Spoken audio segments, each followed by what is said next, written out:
Hi, everybody. This is SAAD.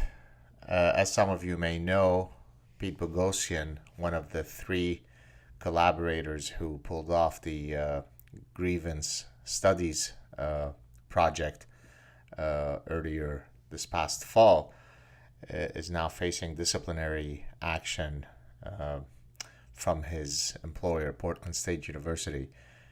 And Pete and I had chatted, and he certainly thought that this might be something that could be forthcoming.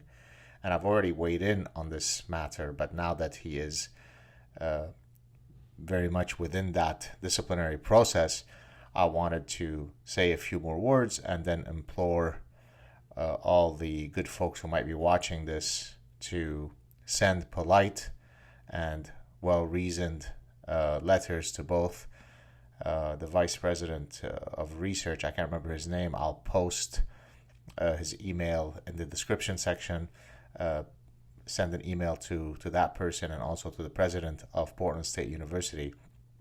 Also, perhaps to the chair of the philosophy department. Many of you often write to me asking, how can we get engaged? Well, here's a way where you can get engaged.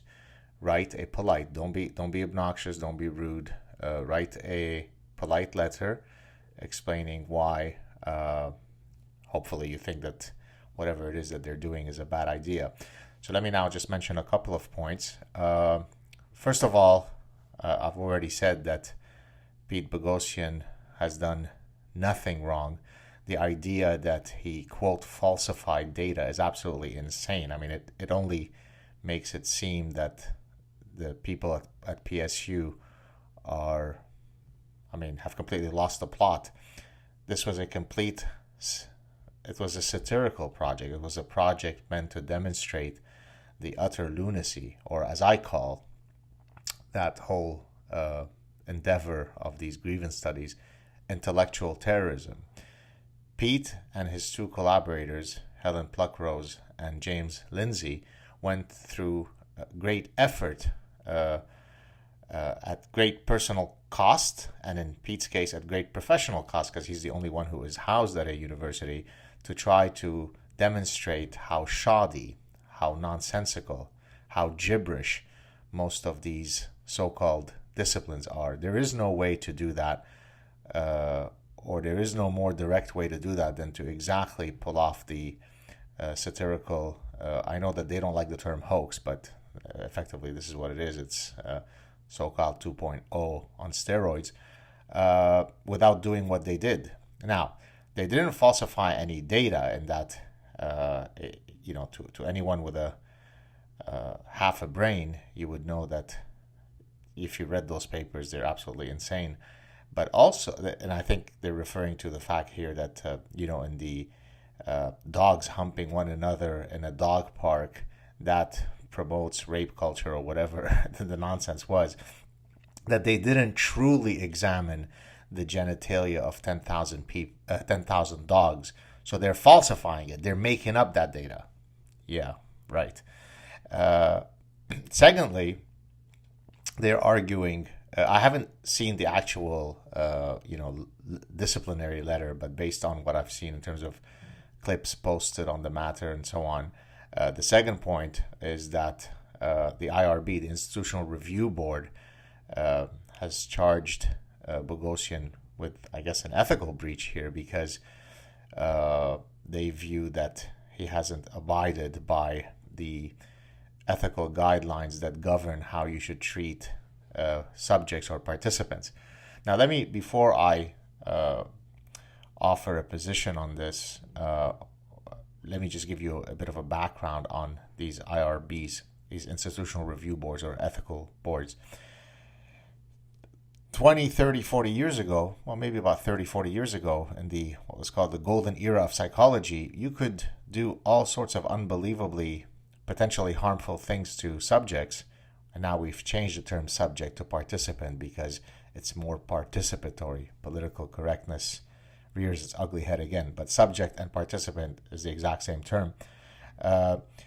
You could do all sorts of things to participants, but as long as it was for science, all was good. So you could, for example, give false feedback to a subject.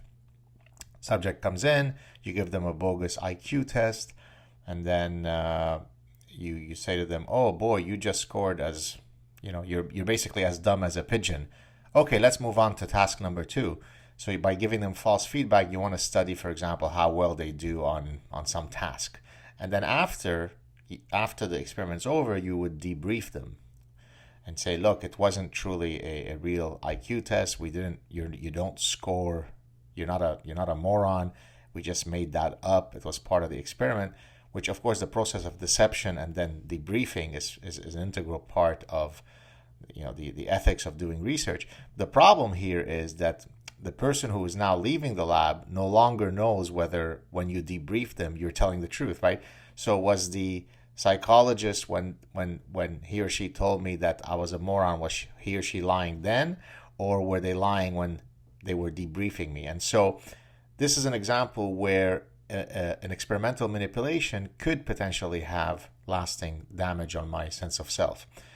Many of the most classic experiments in psychology, the Milgram experiment, perhaps the most famous example to discuss, is problematic from an ethical perspective, because not only is it forcing somebody to do something quite grotesque, right? Remember, the Milgram experiment is through the pressure of having to obey authority. You are zapping someone into what you think to the point of death.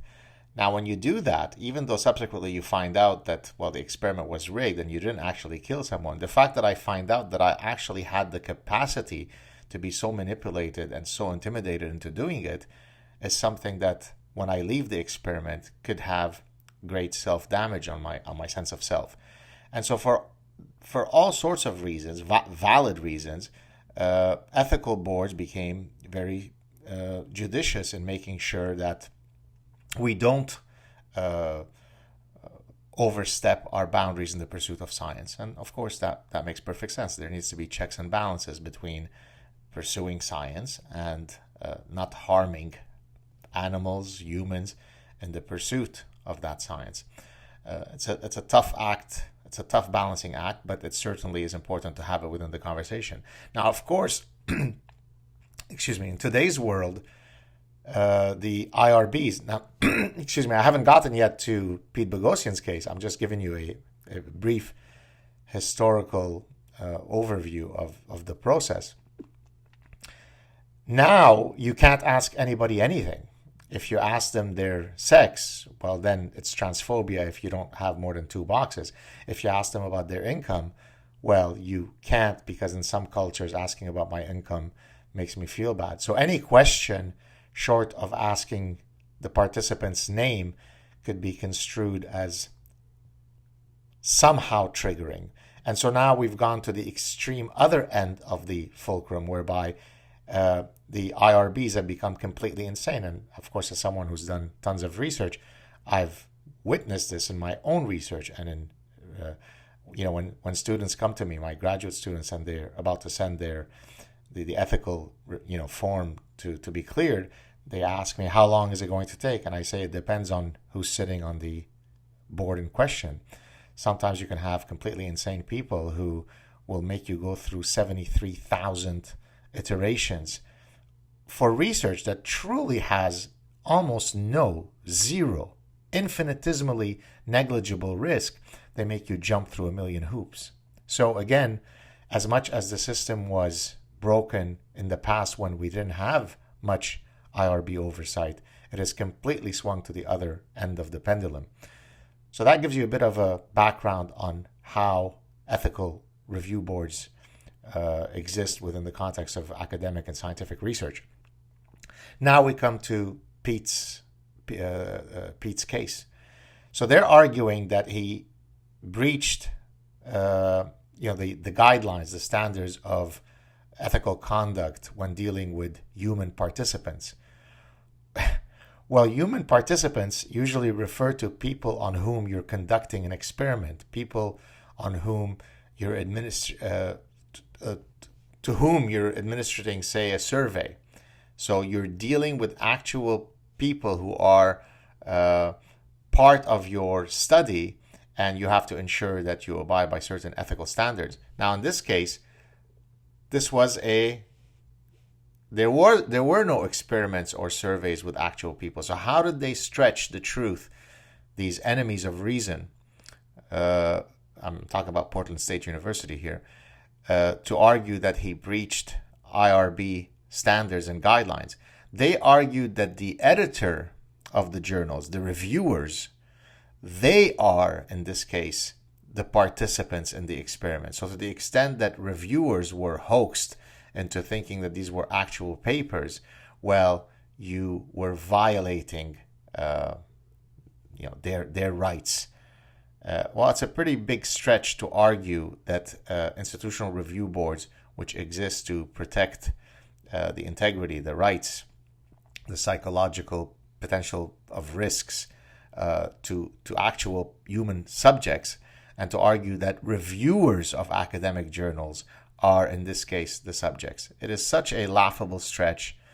This is basically a manifestation of when people who've been exposed as utter frauds double down in their position, right? The honorable thing to do in this case is to simply say, look, we may not like the fact that this was done. It is embarrassing to many people in many disciplines when their fields are attacked. And the way we're going to combat this is to use the autocorrective process of science, logic, and reason to demonstrate that Dr. Boghossian and his colleagues are wrong. And here's how they're wrong. But what all fascists do is they say humor, haram, forbidden. Satire, haram, forbidden. Music, haram, forbidden. In other words, and as I don't mean, forgive me for plugging my forthcoming book, I discuss the power of satire, humor, comedy, sarcasm in my forthcoming book, precisely because that is a persuasion tool that I use greatly, and if I may be so modest, if I may say so, with great effect. But those who are the target of the satire are usually not very happy, and especially if they think they hold supreme power. This is why you don't see dictators saying, yeah, sure, come up on stage and satirize me. You satirize me, it's off with your head. Well, in the West, we can't yet take off your head for satirizing me. We can certainly try to get you fired. So this is what's happening at Portland State University. It shouldn't happen. They should go off, have a glass of wine, think about their position, and come back and say zero disciplinary action should be taken against Pete Boghossian. And let me say this is not Pete who said this is me speaking. Let me double down on what I think of these disciplines. Those disciplines are absolute, not hyperbolically, they are intellectual terrorism. As I've said before, I've analogized this before. On 9/11, 19 committed people decided, ideologically committed people, decided to fly planes onto buildings. What these cretins do is they fly planes of lunacy, planes of nihilism, planes of gibberish into our edifices of reason. Are they free to do so? I mean, yes, they're free in a freedom of speech sense, but wait a second. When you are in a institution of higher learning, I think we could all agree that you need to be committed to science, logic, and reason. So, for example, I can't walk into my courses and say, evolutionary psychology is a hoax that's been promulgated by evil Jews. Well, if I do that, I can't then say, well, freedom of speech, right? There is a responsibility as a professor for me to teach to the best of my ability information that is vertical, that is true, that is accurate. Well, epistemologically, all of these BS disciplines are pure gibberish, pure random terrorism. Now, is there a small piece of valuable nugget within the edifice of utter BS that constitutes postmodernism? Yes. Sure, we are constrained by our relative biases. You don't need 100 floors of BS to be able to pick up one small nugget of truth in postmodernism hidden on floor number 83 of the 100 floor edifice of BS. In other words, postmodernism, fat studies, queer theory, critical race theory, and the rest of the nonsense are utterly useless disciplines. Now, again, as Pete Boghossian and his colleagues have said, of course gender should be studied. So the idea that there's such a thing as gender studies is very valuable, not in the way that it is currently studied. In the way that it is currently studied, it is a delusional, orgiastic context of victimhood, of nonsense, of gibberish. And I consider it to be intellectual terrorism, not only in the sense that it is an injury to truth or the pursuit of truth, but in a very pragmatic way. These disciplines are stealing young minds not only time and opportunity cost, but their parents' valuable hard-earned money. And so that for someone like Pete Boghossian and his colleagues to come through and demonstrate to us how shoddy these fields are, they shouldn't be punished. They should be lionized. There you have it, folks. And by the way, I'll just mention one other thing. I was about to end, but then I remembered something that I actually tweeted about a few days ago. The idea that Pete engaged in fraud and ethical breaches, this is like arguing that an undercover counterterrorism agent for the government who pretends to be a terrorist to catch terrorists who are going to, launch a nuclear attack on New York. Well, the counter-terrorist, he should be arrested for fraud because, he wasn't truthful. He lied to the honorable terrorist. Or when a cop pretends that he's a drug dealer to bring down an organized crime unit. When a whistleblower calls himself John Doe, well, he lied about his name. His name is not John Doe, it's Robert Smith, and therefore he was being fraudulent. I mean, it really tests credulity that PSU could engage in this type of activity. So, bottom line, if you wish to support truth, reason, logic, I know Pete Boghossian, he's a good friend of mine. He's an honorable guy. He's a good guy. He should not be facing this punishment alone. Remember, diversify the risk. Don't let few people fight the battle for all of us. So you want to get engaged. You always say you want to get engaged. Get engaged. I will put the emails of the administrators at PSU, and I would implore you to write them polite, reasoned, proper emails of what you think of the situation. Have a great day, everybody. Cheers.